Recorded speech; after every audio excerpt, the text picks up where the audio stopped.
وجربوها ومش هتندموا، هتقولوا ان انا كلامي كله صح، بس جربوها. هلو عاملين ايه؟ يا رب تكونوا بألف خير. النهارده بقى الفيديو مختلف، مش فلوج يومي. لا، انا عايزه اتكلم معاكم بس. يا ريت اللي هيفتح الفيديو يتفرج عليا، يعني يتفرج على اخر الفيديو ويسمعني، لان الفيديو النهارده مهم جدا. النهارده حابه اتكلم معاكم في حاجه مختلفه عن الريتم اللي احنا فيه خالص. طبعا انتوا متعودين علينا ان احنا بنعمل روتين يومي، بنصور لكم يومياتنا، الفلوج بتاعنا، اي حاجه بنعملها بنصورها وبنوريها لكم. بس النهارده حاسه ان انا عايزه اتكلم معاكم شويه. حاسه ان انا يعني الكلام اللي هقوله ده ان شاء الله يفيد حد غيري ويفيدني انا كمان. بس عايزه اتكلم، بس بقى عملت النسكافيه بتاعي وقلت اجي اتكلم معاكم شويه. بس يا ريت ما تزهقوش من كلامي. بصوا، حابه اتكلم معاكم في حاجه. بقالي فتره، او كلنا اكيد بقى يعني بنبقى عايزين نبقى قريبين من ربنا. اللي هو انا بقالي فتره بجاهد ان انا اكون قريبه من ربنا. عايزه اقول لكم ان انا دايما اخد خطوه ان انا هقرب من ربنا. مش هكدب عليكم، انا بصراحه الاول ما كنتش بصلي. مش ما كنتش بصلي، كنت بقطع. يعني كنت اصلي شويه واقطع شويه، اصلي شويه واقطع شويه. لقيت نفسي ان انا ما بعملش حاجه في يومي، ما بعملش حاجه مفيده، ما بعملش حاجه جديده. فليه ما اشغلش نفسي بالصلاه وان انا اكون قريبه من ربنا؟ فالموضوع مش هكدب عليكم واقول لكم ان الموضوع عايز جهاد جدا جدا مع النفس. سواء صلاه، سواء قران، حاجات كتير قوي قوي قوي. المهم ان انا بقالي فتره عايزه اقرب من ربنا، فما كنتش بصلي. فالحمد لله بقالي فتره ما شاء الله ما شاء الله. يا جماعه لما تيجوا تتكلموا في الحاجات دي قولوا ما شاء الله، عشان الحاجات دي تتحسد بصراحة يعني. فما شاء الله ما شاء الله، أنا بقالي فترة بصلي الحمد لله وملتزمة في الصلاة. عايزة أقول لكم الموضوع ده فرق معايا كتير جدا جدا جدا في حياتي، في يومي، في كل حاجة. لقيت نفسي ان انا بعمل حاجة مفيدة في يومي. يعني يومي مش بيعدي كده وخلاص، لا بالعكس، انا بصلي. ممكن اقرا قرآن شوية. يومي مش بيعدي كده وخلاص. اللي هو عملت ايه؟ لما ربنا يسالني هيقولي كنت بتعملي في يومك، كنت بروق وبصور بس. طب انا بفضي نفسي للتصوير، طب انا بفضي نفسي لحاجات كتير، طب ليه مش بفضي نفسي للصلاه؟ فاللي هو فعلا لما ربنا يسالني انت كنت بتعملي ايه، انا كنت بروق وبطبخ وبخرج وبصور مثلا او بشتغل او كده. فلقيت ان لا، في حاجات كتير انا مقصره فيها. فالمهم ان انا التزمت بالصلاه الحمد لله شويه، الى حد ما التزمت الحمد لله. بقيت اللي هو برضو لما ما بصليش او لما بكون بره او كده، الموضوع بيبقى صعب معايا جدا وبتضايق جدا، وببقى عايزه اروح عشان اصلي واخلص اللي عليا. بفرح جدا لما بنزل من البيت وانا مخلصه كل الصلوات اللي عليا. بحس ان انا نازله في راحه رهيبه. يومي فارق عكس ما كنتش بصلي. عارفين الاول لما كنتش بصلي كنت بحس ان بجد كل حاجه، كنت بحس يومي خنيق، متضايقه، متعصبه. بالعكس الصلاه بتهدي جدا جدا جدا جدا. بس في حته الصلاه دي انا زي ما بقول لكم التزمت شويه الحمد لله فيها، وربنا يثبتني يا رب عليها. حاسه برضو ان انا مش قريبه من ربنا. اصل الحياه مش صلاه بس، او الجهاد مع النفس مش صلاه بس، فان انت تكوني اقرب لربنا مش بالصلاه بس، حاجات كتير.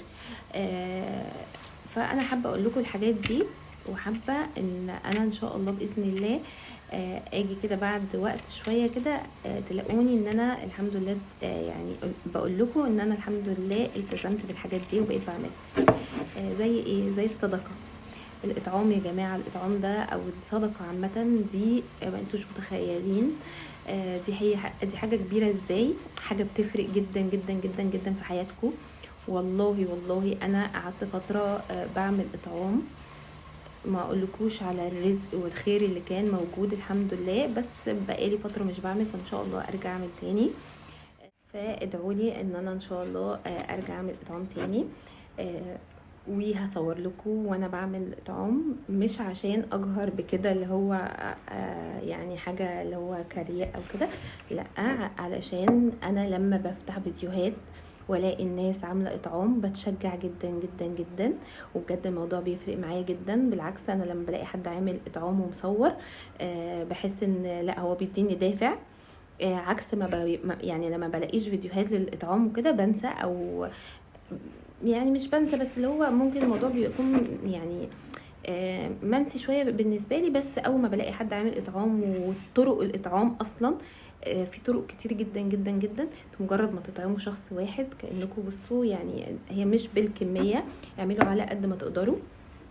انا ساعات بجيب مثلا فراخ، اي حاجه عندكم، عارفين لو باقي اكل، يعني مثلا انتوا عملتوا اكل، مثلا لو انتوا عاملين مثلا فراخ النهارده وزودوا مثلا ورك، زودوا قطعه فراخ وحطوا معاها البطاطس مثلا او الطبيخ اللي انتوا عاملينه وحطوه في علبه. خلي دايما عندكم عشان تتشجعوا ان انتوا تعملوا اطعام او تشجعوا ان انتوا تطلعوا صدقه، خلي دايما عندكم طبق فل، طبق فويل، الطبق اللي هي بتتوزع دي، خليها عندكم في البيت. اي اكل عاملينه زودوا بس شويه وطلعوه كده لله، دي كده صدقه جميله جدا. اي حاجه عندكم طلعوها صدقه. حبوب مثلا لو جبتوا مثلا، لو عندكم مثلا حاجات اللي هي النواشف، اللوبيا، الرز، الحاجات دي ممكن، الزيت، مش عارف ايه، الحاجات دي كلها تحط في شنطه وتطلع صدقه. الحاجات دي يا جماعه والله بتفرق جدا، حتى لو شخص واحد مش بالكميه، طول ما ربنا موسع عليكم ومديكم كتروا عادي وطعموا كل الناس، بس مش بالكميه. اهم حاجه الصدقه يا جماعه، بعد يعني صلاه والصدقه. حاجه كمان مثلا انتوا نازلين النهارده، اعملوا مثلا زي حاجه كده انتوا متعودين عليها، ان انتوا تطلعوا كل يوم 10 جنيه. 10 جنيه مش هتحسوا بيها. 5 جنيه دي صدقة حلوة جدا.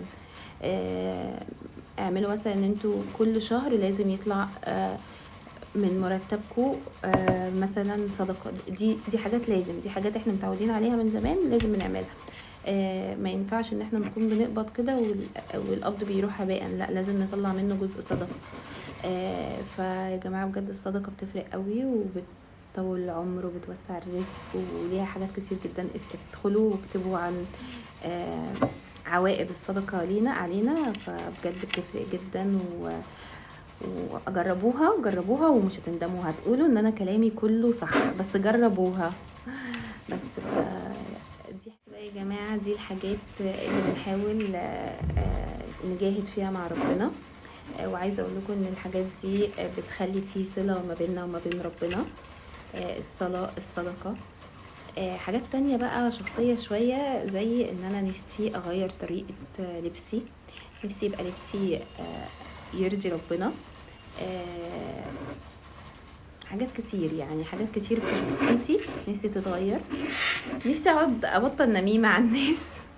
لا والله انا مش بحب النميمه، بس غصب عننا لما بنقعد مع حد قرايبنا او صحابنا او كده بنفضل نتكلم، اصل مش عارفه ايه عمل. الحاجات دي كلها اصلا عند ربنا كبيره، بس احنا مش يعني بنتغافل عنها.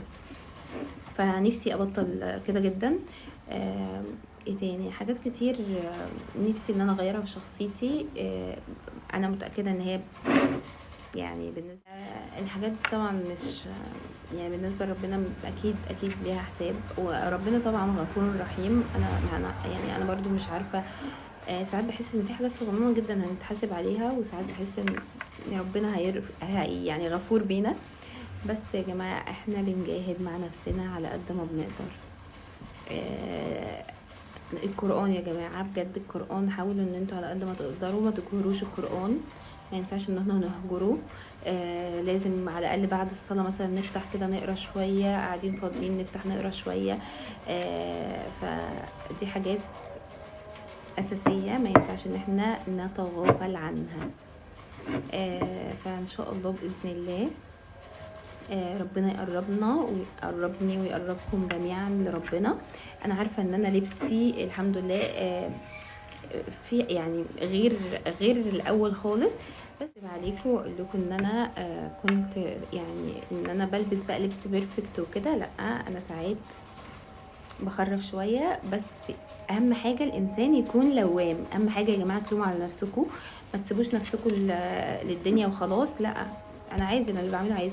لا خلاص، عملنا حاجه بس نلوم نفسنا.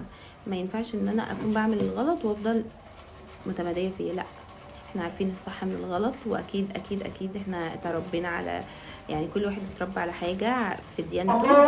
ف خير كده. طولت عليكم انا عارفه، وعارفه ان رغيت حبه حلوين. فيا رب تتفرجوا على الفيديو، ويا رب تكونوا استفدتوا منه، وان شاء الله باذن الله اجيلكم بعد وقت كده شويه واقول لكم ان انا حققت كل اللي نفسي فيه، وانتم كمان تكونوا الى الله اقرب.